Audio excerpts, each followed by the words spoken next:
സമഗ്ര 2026 ജനങ്ങളിലേക്ക് എത്തിക്കാൻ എല്ലാ പിന്തുണയും നൽകണമെന്ന് മന്ത്രി കെ.എ. തുളസി. കേന്ദ്ര പിന്തുണയോടെ എക്സിബിഷനുകൾ സംഘടിപ്പിക്കുമെന്നും പാലക്കാട് നടക്കുന്ന പരിപാടിയിൽ കരകൗശല മേഖലയിൽ ഉൾപ്പെടെയുള്ള വിവിധ മേഖലയിലുള്ളവരുടെ പങ്കാളിത്തം ഉറപ്പാക്കുമെന്നും മന്ത്രി തിരുവനന്തപുരത്ത് വാർത്താസമ്മേളനത്തിൽ പറഞ്ഞു. ഒരു പരിപാടി സംഘടിപ്പിച്ചിരിക്കുകയാണ് സമഗ്ര 2026 എന്ന പേരിൽ. ഈ ഒരു മീറ്റിംഗിന്റെ പ്രാധാന്യം നിങ്ങൾക്ക് എല്ലാവർക്കും അറിയാവുന്നതുപോലെ സർക്കാർ ചെയ്യുന്ന കാര്യങ്ങൾ കൂടുതൽ ആളുകളിലേക്ക് എത്തുന്നത് നിങ്ങളുടെ റിപ്പോർട്ടിങ്ങിലൂടെയും വാർത്താ മാധ്യമങ്ങളിലൂടെയാണ് അവർക്ക് അറിയാനായിട്ട് സാധിക്കുക. പിന്നെ ശബ്ദത്തിന് കുറച്ച് ഒച്ച അടഞ്ഞിട്ടുണ്ട്, അതുകൊണ്ടാണ് ശബ്ദം കുറച്ച് ക്ലാരിറ്റി കുറവുള്ളത്. 1-ാം തീയതി നടക്കുന്ന പരിപാടി സർക്കാർ പ്രഖ്യാപിച്ചിട്ടുള്ള 100 ദിന കർമ്മ പരിപാടിയോട് അനുബന്ധിച്ചിട്ടാണ് നമ്മൾ ഉൾക്കൊള്ളിച്ചിട്ടുള്ളത്.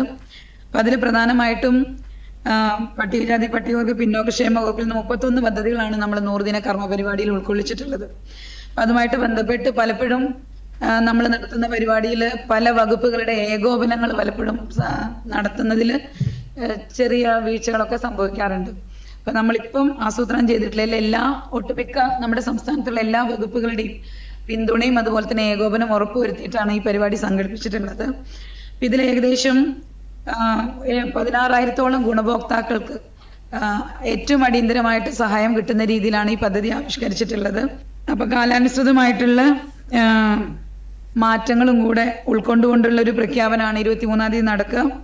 ഇതൊരു വായ്പാ വിതരണ ചടങ്ങ് എന്നത് മാത്രമല്ലാതെ വിവിധ വകുപ്പുകളുടെ സാധാരണക്കാർക്ക് ഉപയോഗപ്രദമായിട്ടുള്ള വിവിധ ബോധവൽക്കരണ ക്ലാസ്സുകളും ഇതിനോടനുബന്ധിച്ച് നടക്കും. ഒരുപാട് സ്റ്റാളുകൾ അതിനു വേണ്ടിയിട്ട് ഉൾക്കൊള്ളിപ്പിച്ചിട്ടുണ്ട്.